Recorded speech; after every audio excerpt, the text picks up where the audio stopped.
Welcome to the ASC podcast. I'm your host, Naomi Crain, and on behalf of everyone here at the ASC, I hope you enjoy the show. Our mission here at the podcast is to help you build your skills, knowledge, and success in the business of songwriting through conversations with professionals from across the music industry. We're glad you're here and hope you enjoy today's show. Welcome to part 2 of my interview with Pat Pattison. Pat and I sat down across a Skype call in mid-2019 and talked at length about songwriting. If you haven't listened to part 1 of this interview, I highly recommend doing so before you listen to this one, as throughout both interviews, I'm asking Pat about a series of my favorite Pattisms, those repeated catchphrases I've heard Pat say about songwriting time and time again over the 12 plus years I've been attending his workshops and masterclasses. I give a long bio about Pat at the start of the part 1 interview. So for now, I'll just remind you that Pat is a professor of songwriting at the Berklee College of Music, where he literally wrote the course when they first introduced it. He's taught the likes of Gillian Welch and John Mayer, as well as many others, and both those Grammy-winning writers credit Pat with helping make them the incredible songwriters they are. When we recorded this interview, Pat was heading to Australia for some workshops, and I make reference to them here, but unfortunately, if you're only just hearing about them, you've missed them. Sadly, at the time of this going to air, the world is gripped with coronavirus lockdowns, so any thoughts Pat had of returning to Australia soon have been shelved. But do check back at his website, patpattison.com, for workshop dates, and you can always take his online classes at Berklee or on the Coursera platform. For now, just enjoy this second part of my interview with Pat Pattison. Is related to a whole bunch of things. First of all, it's related to an idea.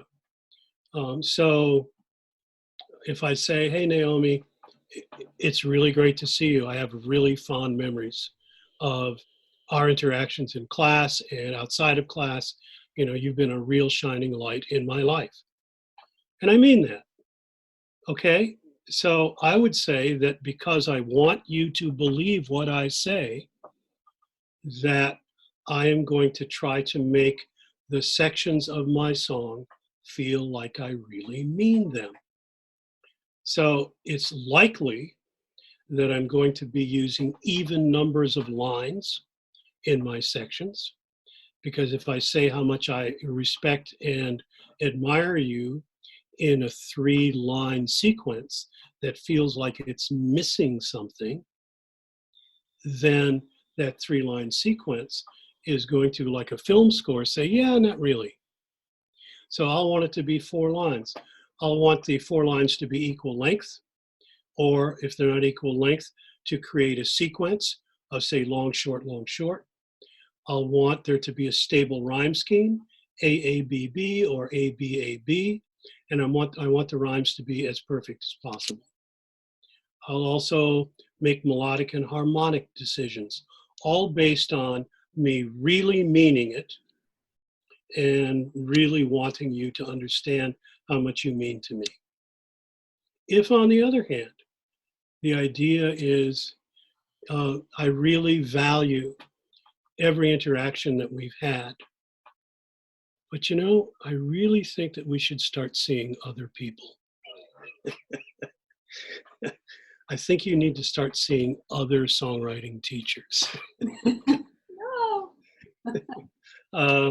Then if my intent with the same idea is, yeah, you know, it just, I feel really grateful, but I understand that you can't really keep anything and that things change, and I understand that we've both changed, and you know, it was a good run. So now when I say, yeah, it's really great to have to know you, and do it in 3 lines, or do it in 4 lines with a short 4th line, or do it with an ABBA rhyme scheme, or do it with assonance rhymes and consonance rhymes, then it's going to feel like, yeah, this is true. It is kind of bittersweet, but yeah, ultimately not going to work. Obviously, I'm going to make melodic decisions. and I'm going to make harmonic decisions. So ideas themselves are either stable or unstable, depending on your intent. So then we can just say, okay, before I met you, I was lost, I was alone, I was on the verge of doing harm to myself.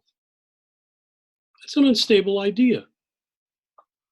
But then I met you, wonderful you. Okay. And so now once I've said that, now in my second verse, I'm probably going to be saying, because you have made my life. So my second verse is probably, in terms of content, going to be very stable. So I've got an unstable verse, a stable chorus, and now a stable second verse. So what do I do with that? The last chapter in the Essential Guide to Rhyming, which is the second edition, goes into that scenario in great detail. But the answer is really your rhyme types are going to be your friend. In a stable rhyme scheme with unstable rhyme types, and then a stable rhyme scheme with stable rhyme types. So stable and unstable is the best way for me to describe prosody, to describe support. So, what's your idea? It's, I'm grateful for you. Okay, that sounds stable. And so now of the tools that I have, number of lines, length of lines, rhythm of lines, rhyme scheme, rhyme types for lyric, and then the 5 chord colors in terms of harmony, the various scales of melodic minor, natural minor, Lydian, Dorian, Mixolydian, all those melodies are now, all those have colors too. So now I can start choosing how to create that feeling of stability, or slightly, because I haven't seen you in way too long and I miss you. Okay, there's got to be a little of that color in there too. So how am I going to do that? Maybe I'll leap to the 6th degree of the scale in the chorus, if it's in a major key, and it'll give that little kind of tinge. And maybe I'll do that on the word miss. So it's all about supporting your intent. That's stable, unstable. There's just so much there, Pat. It's so good. It's so good. There's one more Pattison I wanted to get through, because it's probably the one that has made the biggest difference to me thus far, and that is the concept of boxes and boxes gaining weight. Well, your basic job as a songwriter is to keep your listener interested all the way through the song. Another job you have as a songwriter, typically, is to have a section that repeats, called the sing-along section in the old literature, called the chorus today. And, the word chorus, the definition of that is many people singing together. The men's chorus, the Harvard men's chorus, that's many people singing together. If only one person was there, it would be called a soloist. So your chorus should be your sing-along section in many cases, but whatever with that, it should be the same words every time, for the most part. There are times you can change words in a chorus, but I refuse in my classes, all the way through any of my classes, lyric writing 1, lyric writing 2, advanced lyric writing 2, nobody gets to change a single word or tense or anything in a chorus. When you get out in the real world, you may want to change a chorus, but man, when you get out of my classes, you are not going to be doing it because you didn't know how to solve a problem in your verse. Because you wrote a present tense chorus and you had to move into future tense, and now you changed your chorus to future tense. Yeah, you can't do that.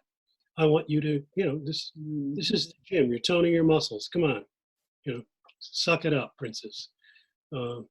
And so your chorus is going to be the same words every time. So you're going to say it 3 times. Okay, so once you've said it, now you're going to say it again. Yeah, I've heard that before. Why should I care? Now you're going to say it yet a 3rd time. Why should I care? And I heard you. It's like you telling me the same joke 3 times. You know, Why? I've already heard it. Thanks. You don't need to tell me again. I've got a joke for that too, but never mind. Uh, so, so how do you make the second chorus mean more than the first chorus? Answer: what you do in your second verse should make the second chorus way more. Make it be bigger. Make it a more powerful idea than the first chorus was.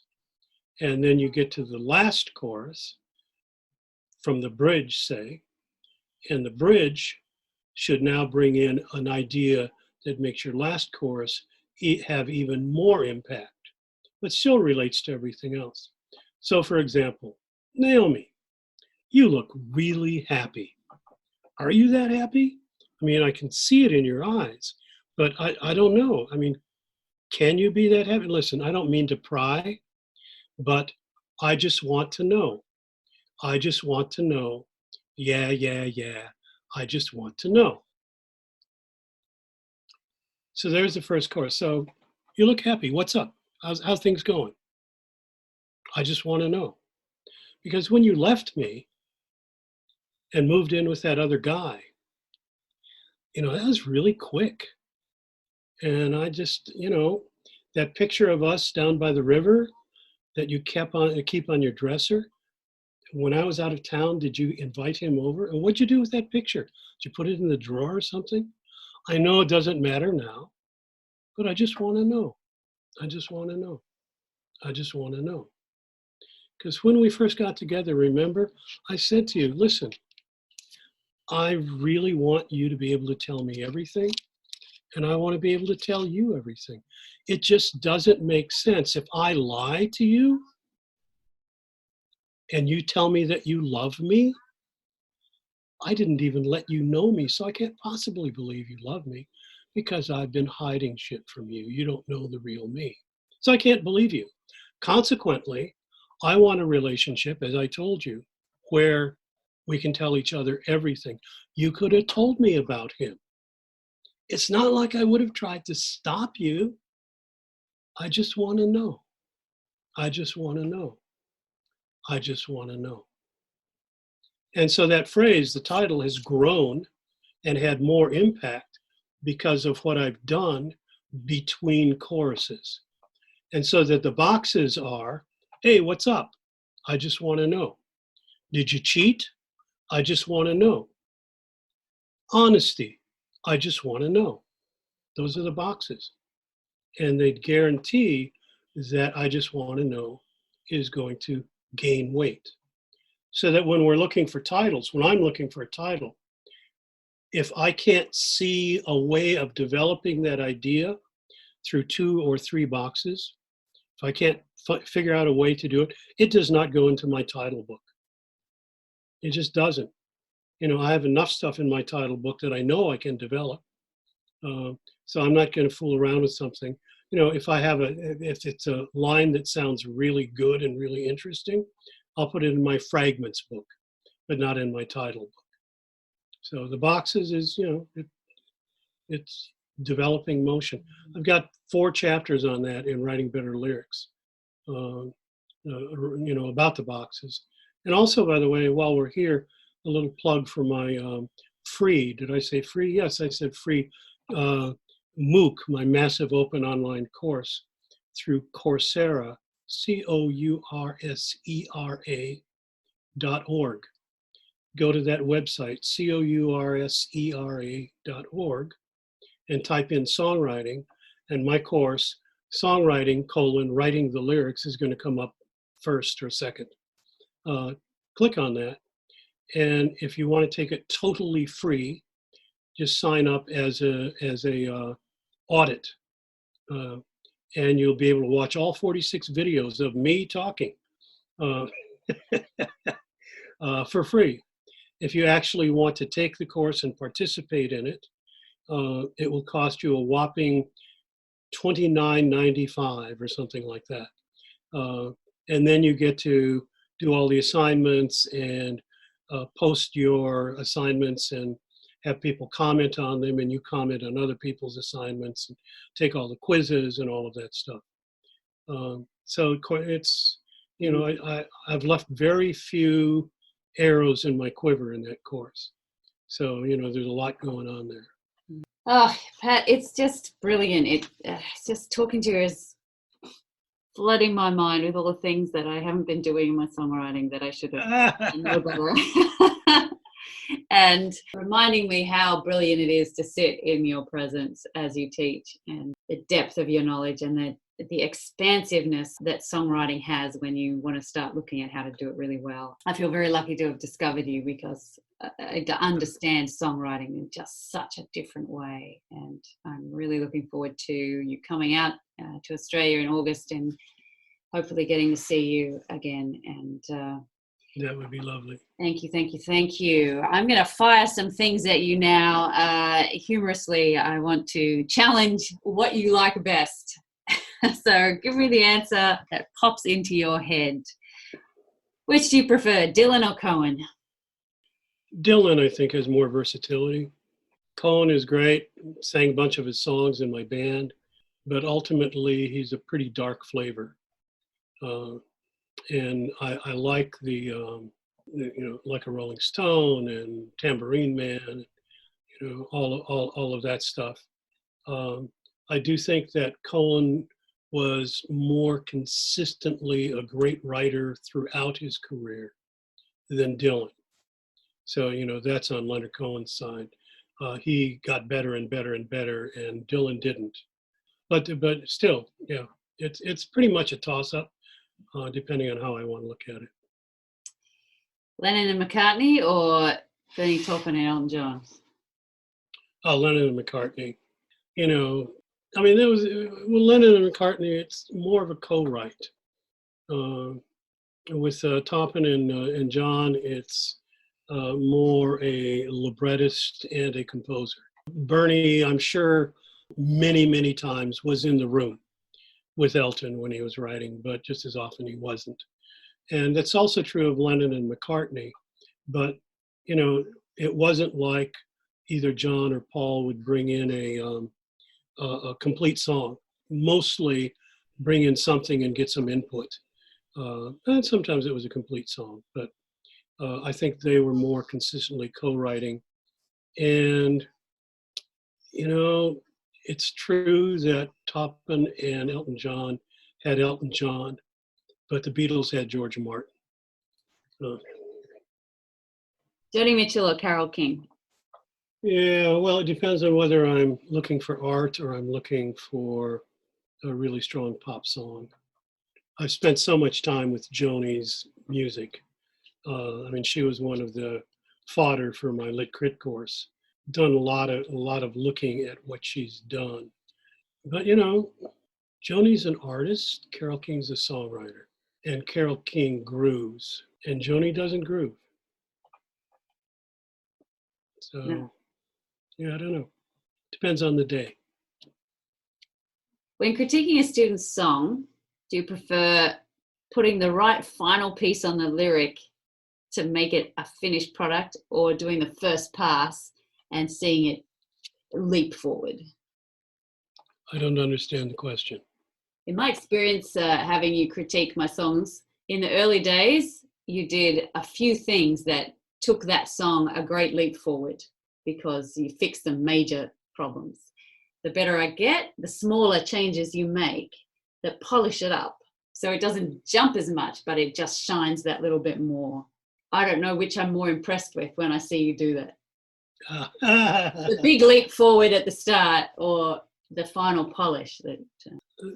I've got a series of master classes on a flash drive.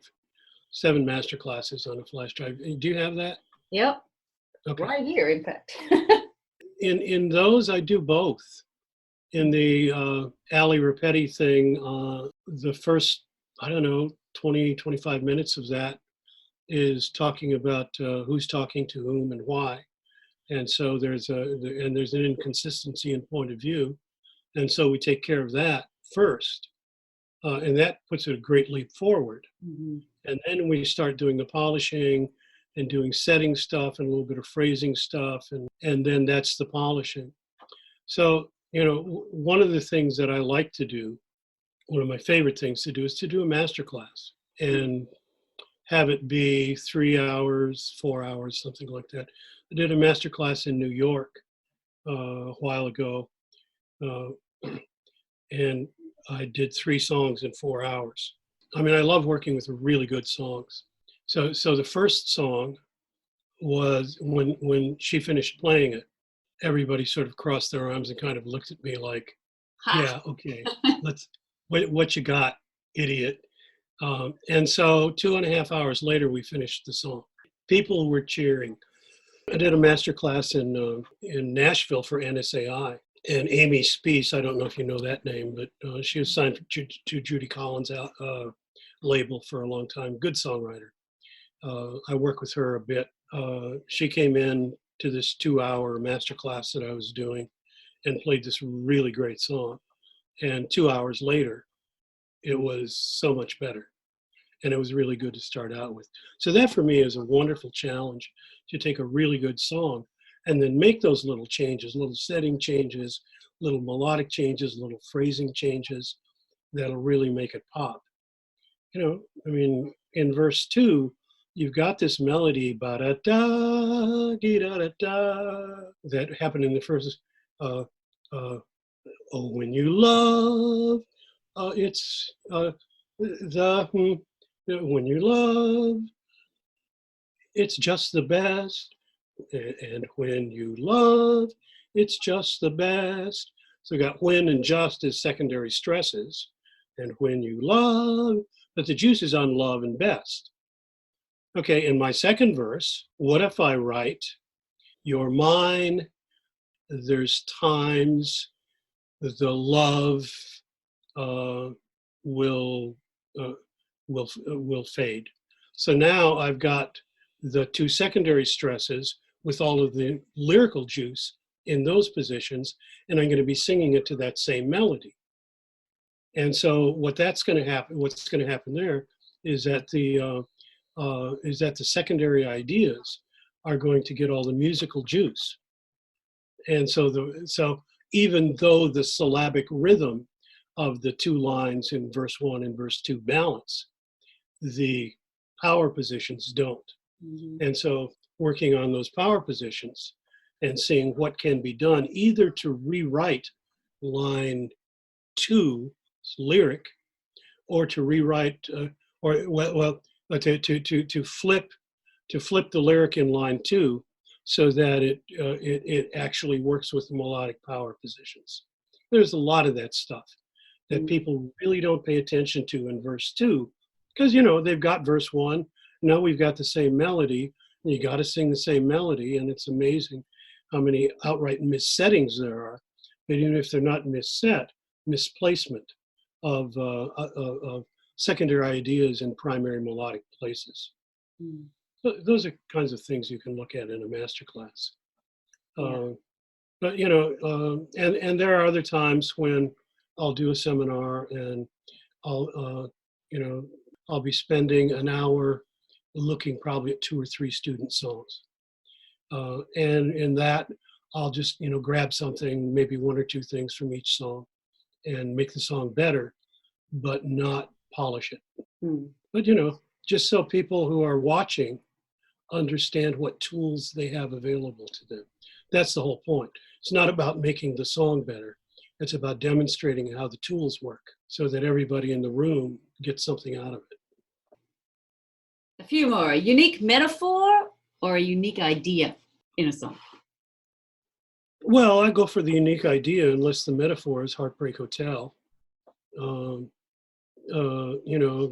metaphor can easily be a title. So it's not mutually exclusive, but I'll go for a great idea over a local metaphor anytime. Right. Which is worse, a cliched lyric or a cliched melody? Doesn't matter. Really. Either. If the melody is cliche and the lyric is brilliant, as long as there's no missetting involved, let the melody step back and let the ideas shine. Or if the melody is amazing, with all sorts of leaps to the 6 or the 7 or whatever it is, the melody is amazing, it will make a line like, "I will always love you," really feel like it means something. So, I mean, it's not that I'm a fan of cliche either way, but it's easy enough to create a really emotional line that's fairly cliched with a great melody that has some maybe interesting rhythms going on in it too. Can't have everything, but avoid cliches at all costs. Let's see, what is it? I avoid cliches like the plague. There you have it. Pattison. That and 90% of your work is not your best 10%. I love that, Pattison. Yeah, 90% of your work is not your best 10%. That's very comforting, because my job as a songwriter is to fill my 90%. Because the more 90% I have, the better my 10% gets. Do you prefer Aussie songwriters or British songwriters? I'm not going to ask you about Americans. You probably have to favor them. Well, I don't know. I mean, how do you go against Lennon and McCartney? Yeah, we don't really have anyone competing. Yeah. In Excess were good, but I did like In Excess, but I liked them as a band, not as songwriters. I liked Men at Work, both as songwriters and as a band. And there's some sad things happened there, but there it is. Not nearly as sad as In Excess, but no. Yeah. Pat, it's been an absolute pleasure. I've kept you longer than I said I would, and I feel like we're just scratching the surface, but your brilliance is just a pleasure to witness, and thank you so much for talking to me. I hope to see you when you're out here in a couple of months. Well, you better. And I would really love to get you back to ask you more questions. I've now got as many questions written down as I started. Thank you so much, and we'll see you soon. Yes, you will. Thanks, Naomi. Thanks for joining us on the podcast today. If you'd like more information about any of the activities of the ASC, check out AustralianSongwritersConference.com.